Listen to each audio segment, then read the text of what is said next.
Hi friends, எல்லோருக்கும் வணக்கம். இன்றைய வீடியோவில் நம்ம இஸ்ராயலுக்கும் பாலஸ்தீனுக்கும் நடக்கின்ற பிரச்சனையை பற்றி பார்க்க இருக்கின்றோம். அக்டோபர் 7ஆம் தேதியிலிருந்து இரண்டு நாட்டுக்கு இடையில் அதிக அளவில் போர் நடந்து கொண்டிருக்கின்றன. ஹமாஸ் முதலில் இஸ்ராயலை தாக்கி அங்கிருந்து பல பேர்த்தை பிணையாளிகளாக பிடித்து கொண்டு விட்டார்கள். அவர்களுக்கு சொன்ன காரணம் என்னென்னா, இஸ்ராயல் அவங்களுடைய இடத்தை, அவங்களுடைய நாட்டை ஆக்கிரமித்து விட்டார்கள் என்று ஒரு குற்றச்சாட்டு வைத்துக்கொண்டு எல்லாத்தையும் கடத்தி சென்று விட்டார்கள். ஆனால் நாம் கொஞ்சம் சற்று யோசிக்க வேண்டும். இந்த தாக்குதல் இன்று நேற்று அல்ல, பல ஆண்டுகளாக நடந்து கொண்டிருக்கிறது. 60 வருஷமாக இஸ்ராயலுக்கும் பாலஸ்தீனுக்கும் பிரச்சனை நடந்து கொண்டு தான் இருக்கின்றன. உலக நாடுகள், குறிப்பாக இஸ்லாமிய கண்ட்ரி நாடுகள் எல்லாமே சத்தம் போட்டுக்கிட்டு தான் இருக்காங்க. ஆனால் இந்த பிரச்சனை தீர்ந்த பாடு இல்லை. இங்கே எப்பயும் என்ன நடக்குன்னா, 5 வருடம்லேருந்து 6 வருடத்துக்கு ஒரு முறை ஹமாஸ் என்ன செய்வாங்க, இஸ்ராயலை தாக்கிடுவார்கள். இஸ்ராயலை தாக்கியவுடன் இஸ்ரேலர்கள் என்ன செய்வாங்க, சும்மா இருப்பாங்களா? இல்லை. அவங்க உடனே அவங்க ஆர்மியை தரை வழியாகவும் அல்லது ஆகாய வழியாகவும் பாலஸ்தீனை தாக்குவார்கள். இதனால் அதிக அளவில் சேதமடைபவர்கள் பாலஸ்தீனர்கள் தான். ஆனால் இந்த தடவை அதற்கும் ஒரு படி மேலாக ஹமாஸ் என்ன செஞ்சாங்க, இஸ்ராயலிலேயே பூந்துட்டாங்க. இஸ்ராயல் உள்ளே சென்று அங்கிருந்து சுமார் 252 பேரை பிணையாளியாக பிடித்து கொண்டு சென்று விட்டார்கள். இதில் சில பேர் அங்கேயே இறந்தும் போய்விட்டார்கள். ஸோ இதை அறிந்த இஸ்ராயல் ரொம்ப ஆத்திரமடைந்தார்கள். அவர்கள் உடனே எங்களுடைய ஆளை நீ பிணையாளியாக பிடித்து விட்டால் அவர்களை உடனே திருப்பி தரல என்றால் அதுக்கு நாங்கள் பதில் அடி தருவோம், இந்த பதில் அடியில் ஹமாஸை அறவே வாழ விடாமல் அழித்து விடுவோம் என்று சூளுரைத்தார்கள். அவர்களுடைய விருப்பத்துக்கு ஹமாஸ் இணையவில்லை.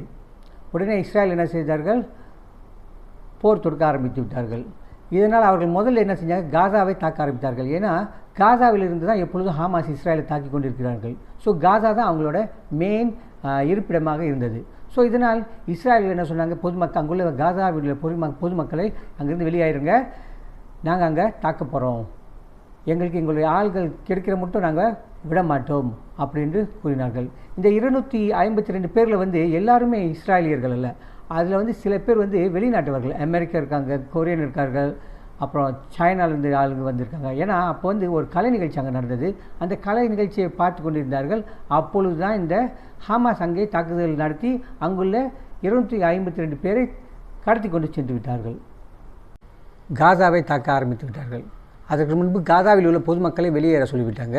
ஸோ அவர்களெல்லாம் வெளியேறிய பிறகு காசாவை தரைமட்ட வழியாகவும் ஆகாய வழியாகவும் தாக்க ஆரம்பித்து விட்டார்கள்.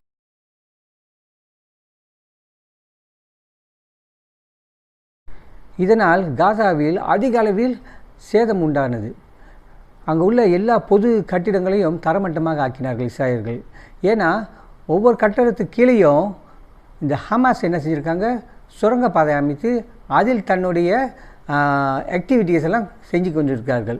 ஸோ இஸ்ராயல் என்ன குறை சொல்கிறார்கள் என்றால், இவ்வளவு நாளாக ஹமாஸ் எல்லாம் என்ன செஞ்சுருக்காங்க, பொதுமக்கள் இருக்குள்ள இடத்துல சுரங்கம் செய்து அங்கிருந்து தான் இஸ்ராயலை தாக்கிறதுக்கு எல்லா ப்ரிப்பரேஷனும் செய்து கொண்டிருக்கிறார்கள் என்று சொல்லி எல்லா கட்டடத்தையும் தாக்கினார்கள்.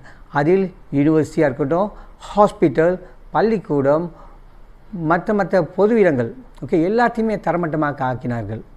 இதனால் அங்குள்ள மக்கள் ரொம்ப அவதிக்குள்ளானார்கள். உணவு இல்லை, தண்ணி இல்லை, ஒன்றும் இல்லை, எல்லாமே முடிஞ்சு, எலக்ட்ரிக் எதுவுமே இல்லை. ஸோ என்ன செஞ்சாங்க, அந்த மக்கள்லாம் அப்போ கான் யூனிஸ் என்ற இடத்துக்கு போயிட்டாங்க. கான் யூனிஸ் ராஃபாவுக்கும் காசாவுக்கும் இடையில் உள்ள ஒரு நகரம். ஸோ சுமார் ஒரு 8 லட்சம் பேர் காசாவிலிருந்து கான் யூனிஸ்க்கு போய்விட்டார்கள். பிறகு என்ன ஆச்சுன்னா, அந்த காசாவை எல்லாத்தையும் அழித்த பிறகு சில நாட்கள் சென்று பார்த்தா காசாவிலிருந்து எல்லா ஹமாஸும் தப்பி கான் யூனிஸ் போய்விட்டார்கள் என்று இஸ்ராயல் கூறினார். இஸ்ராயலோட மெயின் டார்கெட்டே ஹமாஸ் தான். ஹமாஸை ஒருத்தரை விடாமல் கிளை அறுக்க வேண்டும் என்று முடிவெடுத்தார்கள். ஸோ இதனால் என்ன செஞ்சாங்க, காசாவெல்லாம் அடித்து தாக்கிவிட்ட பிறகு கான் யூனிஸ்க்கும் அவங்க தாக்குதல் நடத்த வேண்டும். ஏன்னா அங்குள்ள போராளிகள், அதாவது ஹமாஸ் அங்கேருந்து தப்பித்து கான் யூனிஸ்க்கு போய் மக்களோட மக்களாக இருந்திருக்காங்க அப்படின்றாங்க. அப்போ கான் யூனிஸில் மொத்த மக்கள் தொகை 1 கோடி மக்களுக்கு மேலே இருந்தாங்க. ஏற்கனவே மீடில் காசாவிலிருந்து 800,000 பீப்புள் போயிருந்தாங்க. அங்கே உள்ளவங்களும் கான் யூனிஸில் உள்ள மக்களும் சேர்த்து மொத்தம் ஒரு ஒரு 1 மில்லியன் 1.5 மில்லியன் மேலே அங்கே வாழ்ந்து கொண்டிருந்தார்கள். ஸோ அங்கேயே வந்து பிரச்சனை தான். ஏன்னா காசாலேருந்து வந்த ஆளுங்களுக்கு வந்து இருக்க இடம் இல்லை. ஸோ அவங்க டெம்பரரி டென்ட்டில் இருந்தாங்க, சாப்பாடு இல்லை. ஸோ சாப்பாடெல்லாம் என்ன போச்சுன்னா ராஃபாலேருந்து, அதாவது ஈஜிப்டோட பார்டர்லேருந்து ராஃபாவுக்கு போச்சு. அது மூலிமா அங்கேருந்து தான் மக்களுக்கு, பொதுமக்களுக்கு உணவு, மருந்து, பிறகு தண்ணீர், எல்லா வசதிகளும் செய்து தரப்பட்டன. மக்கள் வந்து அன்றாட தேவைக்கும் அன்றாட வாழ்க்கைக்கும் ரொம்ப அவதிப்பட்டுக்கிட்டு தான் இருந்தாங்க இந்த தாக்குதலினால். பிறகு என்ன ஆச்சுனாக்கா கான் யூனிஸ் அதையும் தாக்குதல் நடத்தப்பட்டது. அந்த நேரத்தில் என்ன சொன்னாங்க, இஸ்ராயல் அதே மாதிரி அறிக்கை விட்டு பொதுமக்கள் எல்லாம் கான் யூனிஸ்லேருந்து ராஃபாவுக்கு போயிருங்க அப்படின்னு சொன்னாங்க. இது இரண்டாவது. முதல்ல வந்து காசாலேருந்து கான் யூனிஸ்க்கு போனாங்க. கான் யூனிஸ்லேருந்து ராஃபாவுக்கு போயிருங்க, ஸோ நாங்கள் வந்து கான் யூனிஸை தாக்க போகிறோம், அங்கேயும் நிறையா ஹமாஸ் இருக்காங்க அப்படின்னு சொல்லிட்டாங்க. ஸோ உடனே தாக்குதல் நடத்தப்பட்டது. கான் யூனிஸையும் அடித்து தரமட்டமாக்கி விட்டார்கள். பிறகு என்னாச்சுனாக்கா கடைசியாக உள்ளது வந்து ராஃபா தான் ஈஜிப்ட் பார்டர்கிட்ட இருக்குது. மக்கள் என்ன செஞ்சாங்க, முதல்ல வந்து எப்படியாவது ராஃபாவுக்கு போயிட்டாக்கா அங்கே வந்து பிரச்சனை இருந்தாக்கா தப்பிச்சு நம்ம வந்து ஈஜிப்ட் போயிடலாம் அப்படின்னு நினைத்தார்கள். ஆனால் அந்த ஈஜிப்ட் அரசாங்கம் என்ன செஞ்சிச்சு, பார்டர் அடைச்சிட்டாங்க. அவங்க ஒரு ஆளை கூட அங்கே ஈஜிப்டுக்குள்ளே விடலை. ஸோ இது ஒரு பெரிய ஒரு துயர் சம்பவம். ஆனால் பொதுமக்கள் அவதிப்படுறாங்க. அவர்களுக்கு உதவி செய்வோம் என்ற எண்ணமே இல்லை. பார்டரை அடைச்சிட்டாங்க. அதனால் மக்கள் வேறு வழி என்று அந்த அந்த ராஃபாவில் தான் வாழ்ந்து கொண்டிருந்தார்கள். ராஃபா சிட்டி அதில் தான் இருந்தார்கள். ஆனால் கான் யூனிஸ் அந்த மிடில் ஆஃப் பாலஸ்தீன் அடிச்சிட்ட பிறகு இப்போ என்ன செஞ்சாங்க, ராஃபாவையும் நாங்கள் அழிக்கணும். ஏன்னா அங்கே உள்ளவங்கெல்லாம் வந்து போராளிகள் அல்லது ஹமாஸ் எல்லாம் என்ன செஞ்சாங்க, ராஃபாவுக்கு போயிட்டாங்கன்னு சொல்லி ராஃபாவையும் அழிக்க ஆரம்பித்தார்கள். ஸோ இப்போ வந்து என்னாச்சுன்னா ராஃபாவை மும்முரமாக தாக்க ஆரம்பித்து விட்டார்கள். இதில் நிறைய பேர் இறந்துட்டார்கள். மக்களுக்கு எங்கே போகிறதுன்னு தெரியல. ராஃபாவில் இருந்து தான் அவங்களுக்கு வந்து உணவு, மருந்து, இந்த மாதிரி வசதிகள் வந்து கொண்டிருந்தன. இப்போ ராஃபாவையும் அழிக்க ஆரம்பித்தவுடன் அங்கே எங்கே போகிறதுன்னு தெரியாமல் மக்கள் அங்கேருந்து பிறகு ரெண்டாவதும் கான் யூனிஸ் சைடும் எல்லாம் அப்புறம் பிறகு வந்து காசா சைடும் போக ஆரம்பித்து விட்டார்கள். இந்த போரினால் இதுவரை 35,000 பேருக்கு மேலே இறந்துருக்காங்க. 70,000 பேருக்கு மேலே காயப்பட்டிருக்காங்க. இந்த காயப்பட்டவர்களுக்கு சிகிச்சை கொடுப்பதற்கு கூட ஒழுங்கான ஒரு வசதிகள் இல்லை.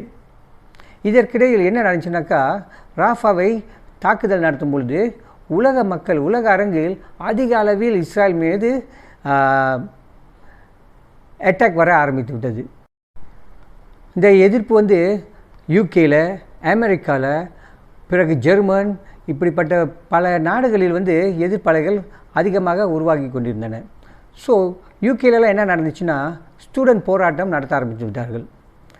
பொதுமக்கள் தெருவுக்கு வந்து போராட ஆரம்பித்து விட்டார்கள். அதே மாதிரி தான் அமெரிக்காவிலையும் யுனைடெட் ஸ்டேட்லேயும் அதே கதை தான். ஸோ நிறைய ஸ்டூடெண்ட்லாம் சேர்ந்து என்ன செஞ்சால் ப்ரொட்டஸ்ட் பண்ண ஆரம்பிச்சிட்டாங்க. ஸோ அமெரிக்கா வந்து இஸ்ராயலுக்கு உதவி செய்ய வேண்டாம், அமெரிக்கா இஸ்ராயலுக்கு உதவி செய்தாக்கா அது வந்து ஜெனோசைட் ஆயிரும் அப்படின்னு சொல்லி அதிக அளவில் எதிர்ப்பை தெரிவித்து கொண்டார்கள். இதனால் ப்ரெஷர் ரொம்ப அதிகமாக அமெரிக்க அரசாங்கத்திற்கு சென்றது.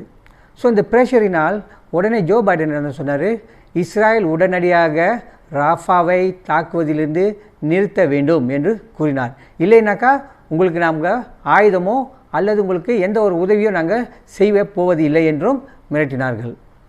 இருந்தாலும் இஸ்ராயல் வந்து என்ன சொல்லிட்டாங்க, நாங்கள் போர ஆரம்பித்து விட்டோம், இந்த ஹமாஸை அடியோடு அழிக்காமல் நாங்கள் விட போகிறதில்ல, நாங்கள் தொடர்ந்து போர் செய்து கொண்டு தான் இருப்போம், நீங்கள் எங்களுக்கு உதவி செய்தாலும் சரி, உதவி செய்யலாம் இல்லைனாலும் சரி, எங்களுடைய தாக்குதல் நிறுத்தப்படாது, ஹமாஸை அழிக்கும் வரை நாங்கள் ஓய மாட்டோம் என்று இன்னும் மும்முரமாக தாக்கி கொண்டு தான் இருக்கின்றார்கள். இதில் நம்ம யோசித்து பார்த்தோமாக்கா ஹமாஸுக்கும் இஸ்ராயலுக்கும் பிரச்சனை. ஹமாஸ் சொல்கிறாங்க அவங்க வந்து பாலஸ்தீனை ரெப்ரசன்ட் பண்ணுறாங்க, இஸ்ராயல் வந்து ஒரு தனி அரசாங்கம்.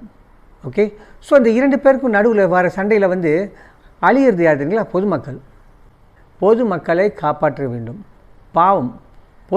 பாவம் செய்யாத பொதுமக்கள் பலியாவது எந்த காலத்திலும் எந்த நாட்டிலும் அனுமதிக்கப்படாத ஒரு உண்மையாகும். இந்த போர் விரைவில் நிறுத்தப்பட வேண்டும் என்று நாம் இறைவனை பிரார்த்திப்போம். மனிதநேயம் இந்த உலகில் வாழ வேண்டும், மனிதர்கள் இந்த உலகில் வாழ வேண்டும் என்று இந்த வீடியோவை நான் முடித்துக்கொள்கின்றேன். நன்றி, வணக்கம்.